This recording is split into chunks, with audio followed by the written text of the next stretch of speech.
이때 1960년, 즉 안정을 되찾은 일본은 폭발적인 경제 성장을 시작했어요. 이는 야쿠자 세력에게도 큰 변화를 초래하게 됩니다. 그러니까 당시 일본의 실질 GDP 성장률은 무려 약 9.3%. 와, 미국과 유럽과 비교해도 월등히 높은 수치의 경제 성장이었거든요. 와. 그러니까 이러한 경제 성장 때문에 야쿠자는 다양한 사업을 시도하며 돈을 벌 수 있는 자신들의 세력권을 점점 더 넓혀갈 수 있었던 거죠. 그렇다면 이때 야쿠자는 어떤 사업을 통해 일본 사회에 파고들었을까요? 그중 하나는 바로 연예계와 스포츠계에 진출하는 거였습니다. 연예계?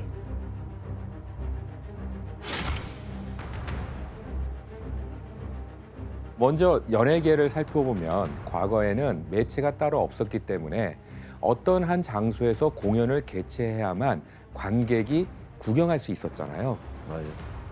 이때 해당 지역인 아까 나왔던 나와바리를 관리하는 야쿠자들은 공연을 주최하는 공연사가 자신들에게 잘 보이지 않으면 공연장 앞에서 소위 말하는 깽판을 치면서 흥행을 방해했던 터라 이들과 관계를 잘 유지하는 게 곧 흥행으로 가는 지름길이었습니다. 그렇구나. 당시 한 공연사 사장이 어떻게 야쿠자에게 잘 보였는지 지원 씨와 규현 씨가 한번 읽어봐 주실래요? 그래 네. 좀 보여줘요. 야, 뭘 때? 아예 좀 권위 있게 좀 해보세요. 가오 있게. 그냥 가오 있게. 이렇게. 할 수 있어, 할 수 있어.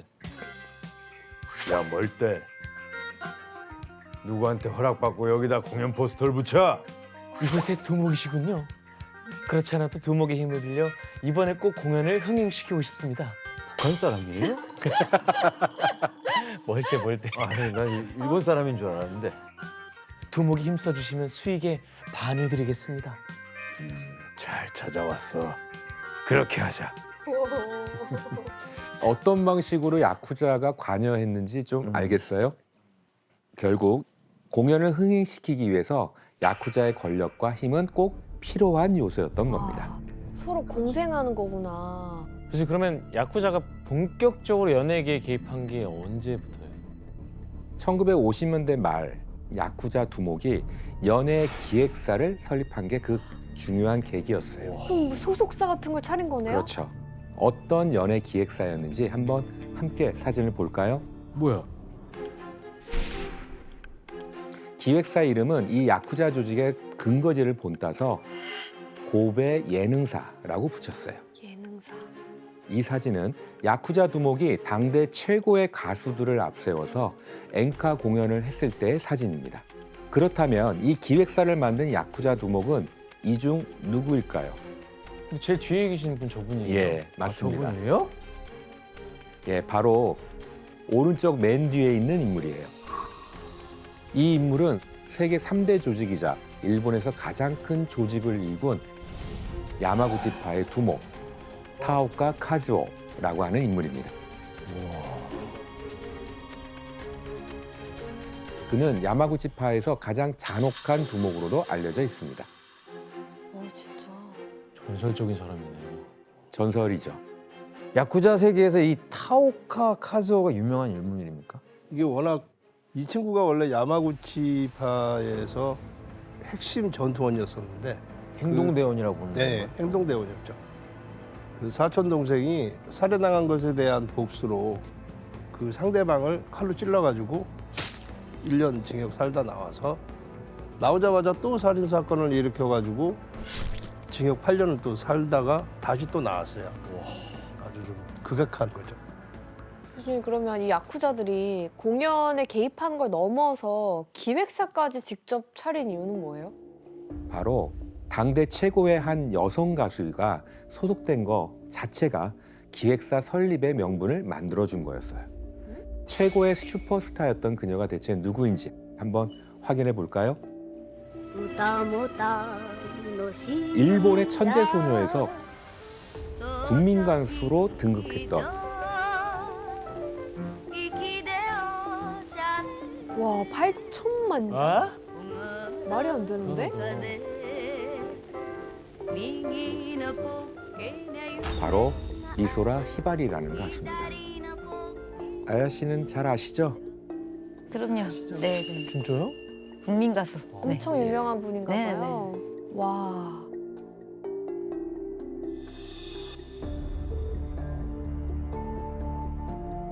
사실 그녀는 1957년에 끔찍한 염산 테러로 목숨을 위협받기도 했었어요.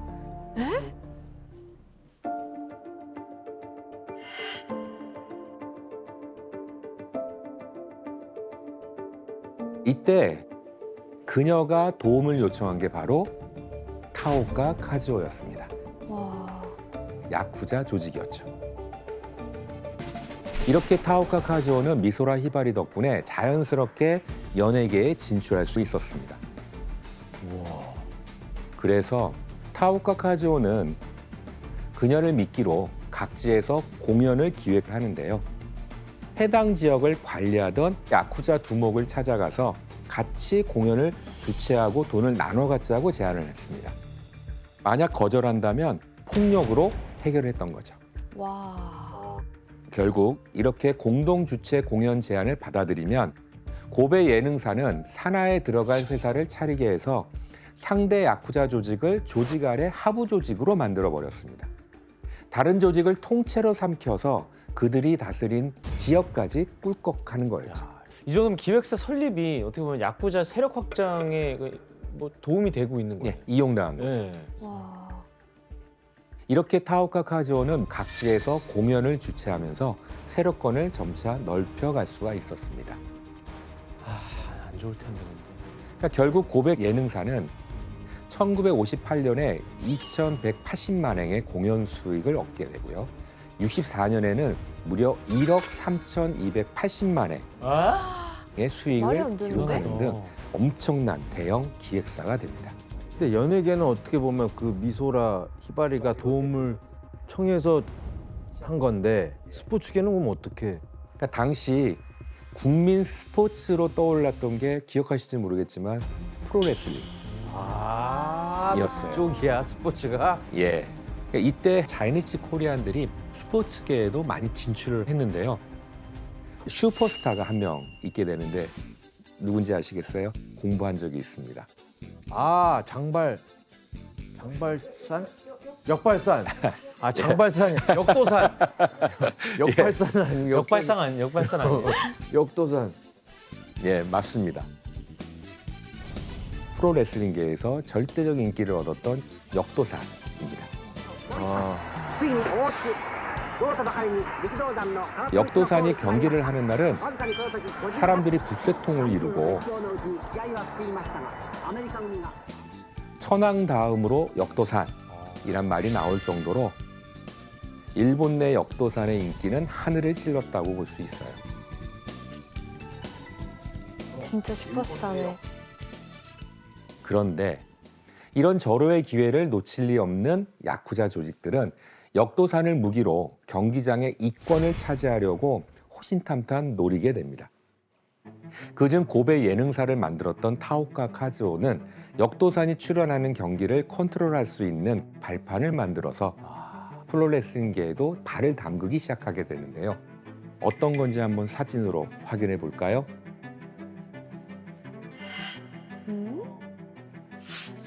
레슬링 협회? 예, 맞습니다.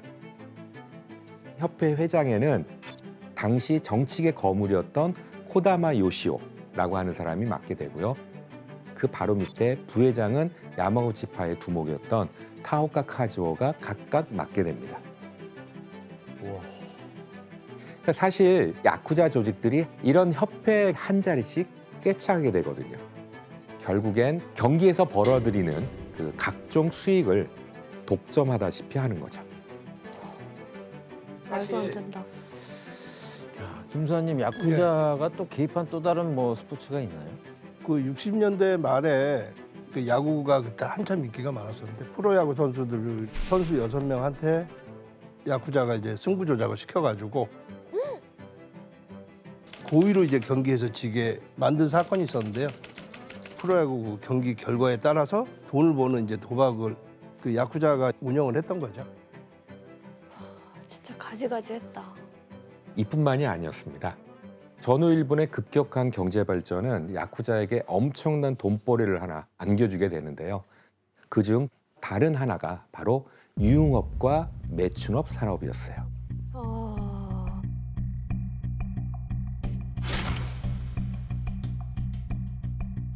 일본의 경제 성장으로 풍속 산업으로 불리는 유흥업도 부흥기를 이제 맞이하게 되는데요. 이때 야쿠자는 유흥업에 기생해서 돈을 갈취하곤 했습니다. 과연 그 방법이 어떤 것이었을까요? 그럼 난동 부리는 거 막아주고 막아주는. 그거에 대한 보답으로 보호비를 받는 거죠.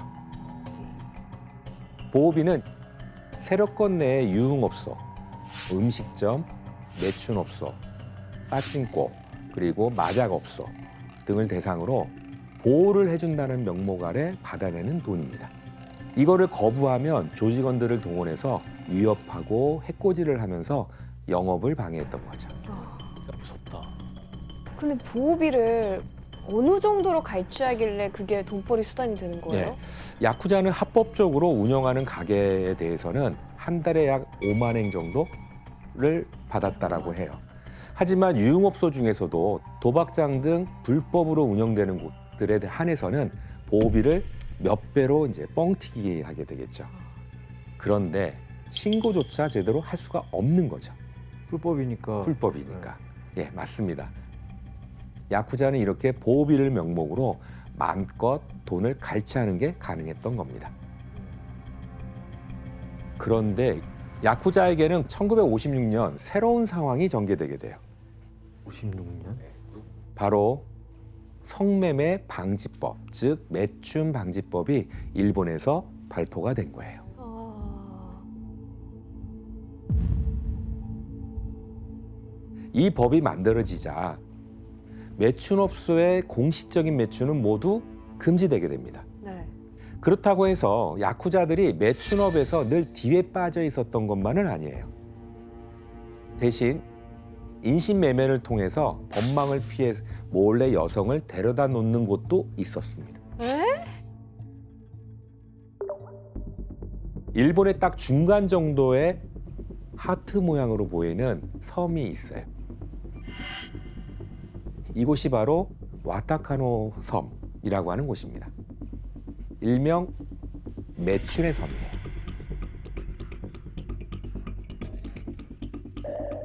충격적이다. 일단 저 섬은 그냥 말 그대로 매춘을 위한 섬인가요? 예. 지금의 도쿄인 이전에 에도와 오사카를 잇는 주요 해상로에 위치한 이 섬은 에도 시대 때부터 여자들만 사는 섬이라고 불리면서 매춘업이 성행했던 곳이에요. 야쿠자는 이곳에 여성을 비싸게 팔아넘기고 돈을 벌기도 했습니다. 섬에 가다 놓네. 예, 맞습니다. 여러 곳에서 헌팅한 여자 3명을 연달아 섬으로 보내 순식간에 600만 엔 정도 벌었다. 30명 이상은 섬으로 보낸 것 같다. 이곳의 이야기는 취재하던 한 소설 작가가 책으로 이제 르포로 발간을 하면서 밝혀지게 됐는데요. 일본 안에서 버젓이 일어나는 야쿠자의 인신매매가 세상에 드러난 거라고 볼 수가 있습니다. 오. 선생님, 그 네. 야쿠자가 매춘업과 얼마나 깊숙하게 관련되어 있는 거예요? 뭐 야쿠자는 원래 매춘업을 꾸준히 해왔고요. 미성년자 주부들을 팔아 넘기기도 하고 와. 그리고 이제 야쿠자 목이 미성년자들을 갖다가 매춘을 하게 한 후에 거액의 이제 알선료를 받기도 했다고 하더라고요. 그러니까 이렇게 일본 사회에 전방위로 뿌리내린 야쿠자는 1963년 조직 수가 전국에 약 5,400여 개로 확대되게 됩니다. 와. 심지어 조직원은 당시 자위대보다 많은 숫자인 약 18만 4천여 명에 달했다라고 할 정도로 그 정점에 달했습니다. 와. 이렇듯 닥치는 대로 돈을 벌어들이는 야쿠자는 점점 일본 사회를 이제 좀먹어가게 되는 거죠. 그리고 1970년대가 되자 야쿠자는 당시 엄청난 수익을 올리던 이 사업에 뛰어들기 시작을 합니다. 그 사업은 대체 무엇이었을까요? 애니메이션? 아닙니다. 아, 바로 대부업이었어요. 아, 나 말하려고 그랬는데. 사채요. 아, 너무 순수한 걸 얘기해. 아. 네, 사채업자.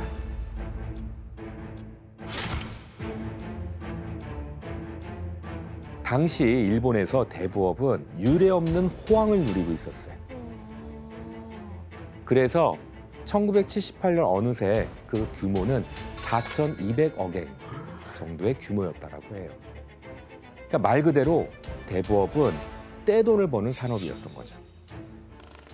결국 야쿠자들이 뛰어든 대부업은 이자율을 끝없이 높이는 결과까지 만들었습니다. 실제로 1970년대 일본 대부업의 연 이자율은 무려 109.5%까지 허용이 되는 지경에 이릅니다. 이자가 109%라고요? 100%가 넘었다고요? 예, 어떻게 갚아 그거를? 엄청나죠.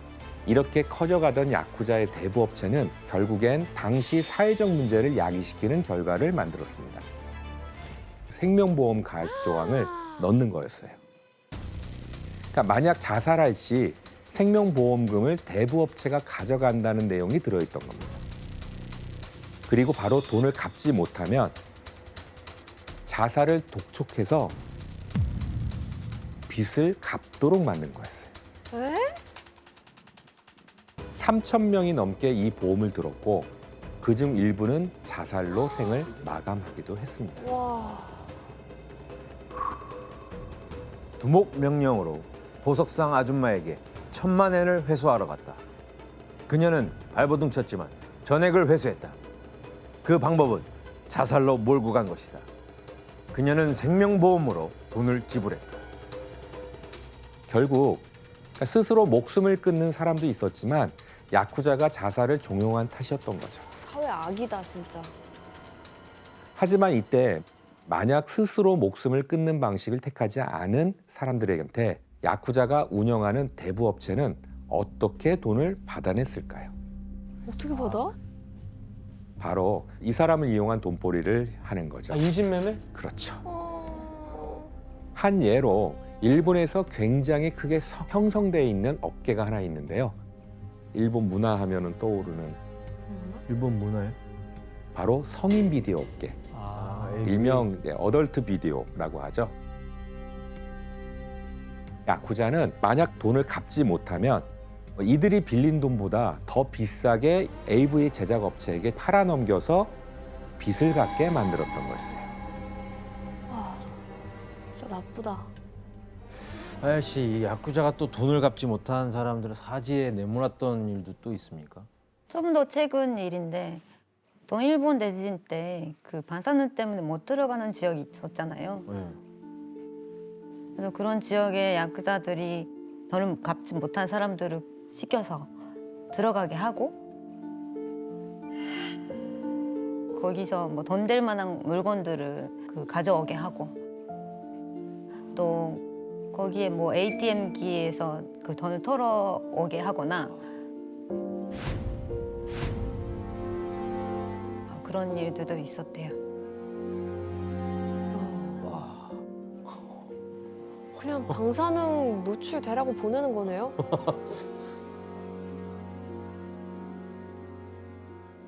그러니까 돈을 뭐 빌려주는 게 아니라 그냥 돈을 계속 쓸어 담네요. 맞습니다. 네. 이후 1990년대로 들어가면서 버블 시대가 등장하잖아요. 아... 이제 야쿠자는 본격적으로 이 시기부터는 돈을 쓸어 담기 시작을 합니다. 아...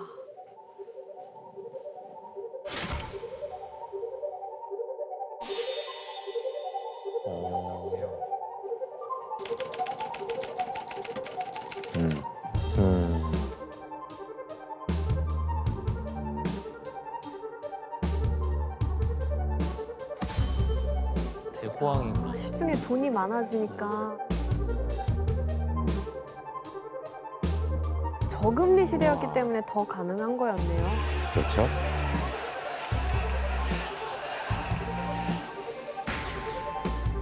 부동산 하는 거. 네, 부동산 투자를 하는 거죠. 대단하다. 어.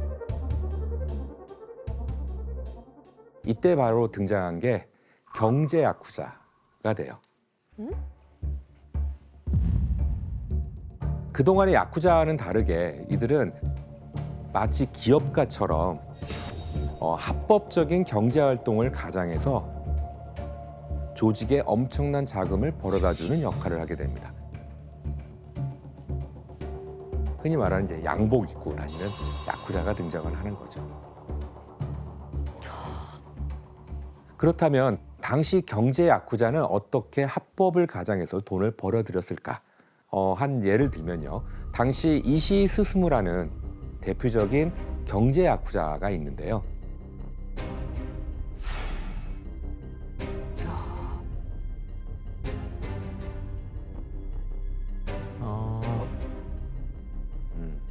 그런데 이시 스스무는 먼저 부동산 회사를 설립하게 됩니다. 그런 다음에 본래 야쿠자의 본성을 드러내서 정치인과 재계를 협박해서 자금을 얻어내게 돼요. 이렇게 모은 1,700억엔의 돈을 부동산 회사를 통해서 증시에 쏟아붓게 됩니다. 그 결과 1987년엔 120억엔의 수익을 올리고 바로 2년 뒤인 1989년에는 철도와 호텔을 운영하는 도쿄전철의 주식까지 매집하기도 했습니다. 이시 스스무는 도쿄전철 주식의 2% 이상까지 사들여 주식을 담보로 약 360억엔을 대출받았다. 와.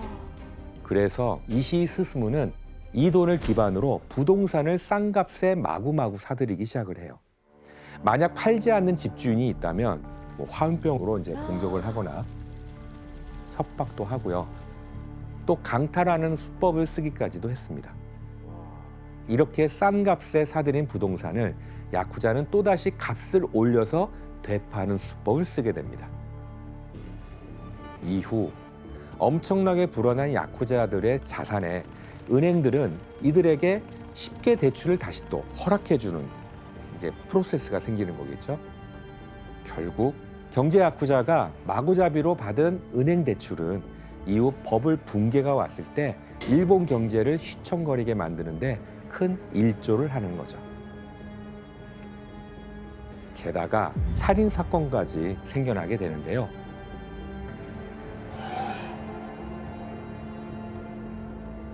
와. 名古屋住銀支店長射殺される後頭部に貫通の傷マンション自室前 와. 와, 그 버블 경제 붕괴의 야쿠자도 원인이 하나 있었네요. 원인이 있었던 겁니다. 심지어 경제 분야까지 진출한 야쿠자의 욕심은 끝이 없었습니다. 유명한 사건이 하나 있는데요. 어떤 사건인지 한번 기사를 볼까요? 우리나라 영화에도 자주 나오는 콘크리트 매장 사건까지 발생하게 됩니다. 콘크리트 매장 처리? 예. 이 사건은 야쿠자가 투자자문 사장을 납치해서 1억엔 이상을 빼앗았어요. 그리고 한 임대창고에서 그를 살해한 뒤 콘크리트를 채운 시신을 이제 유기를 한 거죠. 돈 때문에 이런 짓까지 한 거예요? 돈 때문에 하는 거니까요. 진짜 무섭다.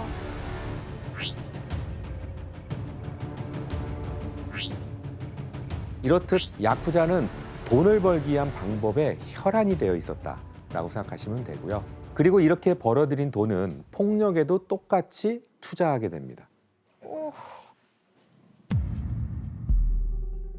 야쿠자들은 돈을 번 만큼 세력을 공고히 하기 위해서 또다시 자신들을 지켜줄 무기에 투자를 한 거죠. 1982년에 경찰이 압수한 야쿠자의 권총은 1245자루나 되었다고 해요. 같은 해 권총을 사용한 살인 사건으로 피살된 사람이 무려 66명이나 됐거든요. 그중 90%가 야쿠자와 관련된 사건이었죠. 아니 사회 문제가 끝이 없는데요? 네, 그렇죠. 심지어 무기 투자를 위해 야쿠자가 당시 어떤 사건까지 벌였는지 규현 씨가 한번 읽어봐 주실래요? 권총을 쓰네. 씨, 더 무섭다. 사례 하나. 1986년 10월 26일 야마구치파 야쿠자 조직원은 태국에서 조달한 수류탄을 일본으로 운반하던 중 비행 중인 항공기 내에서 실수로 수류탄을 터뜨렸다.